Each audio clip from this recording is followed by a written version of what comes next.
নমস্কাৰ, মই প্ৰিয়ংকা। এই ভিডিঅ'টো নৱমী দিনৰ ভিডিঅ'ই হয়। ৰাতিপুৱাই মানুহজনে ক'লে বোলা আজি এপাক ঘৰৰ পৰা আহোঁ। তেওঁ যিহেতু অফ আছিলে, তাৰপিছত ময়ো দেৰি নকৰি পটাপট ওলালোঁ। বজাৰ দুটামান আছিলে, সেয়া কৰিলোঁ। আৰু আহি থাকোঁতে পূজাৰ প্ৰতিটো মণ্ডপতে জুবিন দাক যেতিয়া এনেকৈ দেখা পাইছোঁ, মনটো কিবা এটা ভাল লগা নাই। এনেকুৱা লাগিছে যে আমাৰ ঘৰৰ কোনোবা এজন মানুহ নাইকিয়া হৈ গ'ল আমাৰ মাজৰ পৰা। দিয়কমান আহি পালোঁহি, তাতে আমি ৰোল খালোঁ। ঘৰৰ পৰা আহোঁতে একোৱেই খাই অহা নাই, ইমান বেছি ভোক লাগিলে মোৰ। আৰু এয়া আমি ঘৰ পাবহিয়ে হ'ল। ঘৰ অহাৰ পিছতে মামাৰ ঘৰলৈ আহিলোঁ এপাক। এইফালে আমাৰ কচুগুটি দেখিছেনে, ইমান জল্দি ডাঙৰ হৈ গৈছে।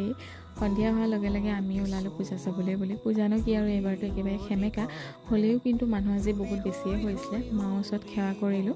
এইফালে আমাৰ ৰাইজে খাই আছে, সিহঁতি বাৰু খোৱাত এনেও ভালেই, চবেই দুবাটি মাৰিলে।